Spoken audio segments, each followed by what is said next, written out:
កំណត់ត្រានៃមាតុភូមិនិវត្តន៍ដ៏អស្ចារ្យនៃក្រុមកីឡាបាល់ទះកម្ពុជា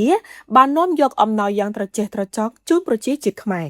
នៅល្ងាចថ្ងៃទី27ខែកក្កដាឆ្នាំ2026នេះប្រតិភូគ្រូបង្វឹកនិងអតិពលិកនៃក្រុមបាល់ទះជម្រើសជាតិកម្ពុជាបានត្រឡប់មកដល់មាតុភូមិវិញក្រោយបញ្ចប់បេសកកម្មដ៏ជោគជ័យបំផុតដោយបាននាំយកមកនៅប្រវត្តិសាស្ត្រជើងឯកលើកដំបូងនៃពានរង្វាន់បាល់ទះអាស៊ីអាគ្នេយ៍ CV Cup ឆ្នាំ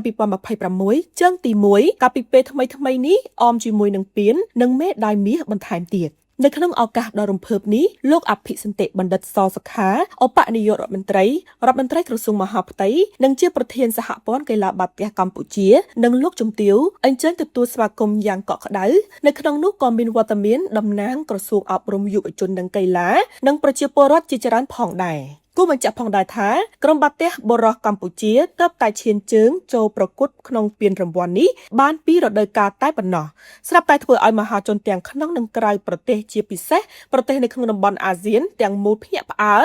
ដោយកម្ពុជាក្រសោបយកសមិទ្ធផលបានស្ទើរតែមិនគួរឲ្យជឿ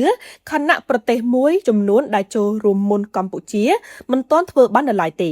សមិទ្ធផលមួយនេះគឺការឈ្នះជើងឯក CV Cupឆ្នាំ2026ជើងទី1នៅក្នុងប្រទេសហ្វីលីពីនបន្ទាប់ពីកប់ក្រុមថៃឲ្យធ្លាក់នៅក្នុងវគ្គពាក់កណ្ដាលផ្ដាច់ព្រាត់ក្នុងលទ្ធផល3-1និងបញ្ចប់នៅលទ្ធផលឈ្នះ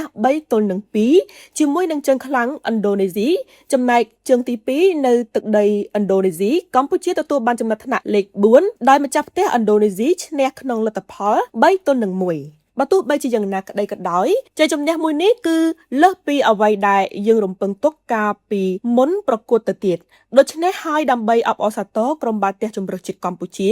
ដែលបានខិតខំប្រឹងប្រែងរហូតដណ្ដើមបានសមិទ្ធផលប្រវត្តិសាស្ត្រជូនជាតិបែបនេះក៏នឹងមានការរៀបចំពិធីដង្ហែពានរង្វាន់ CV Cup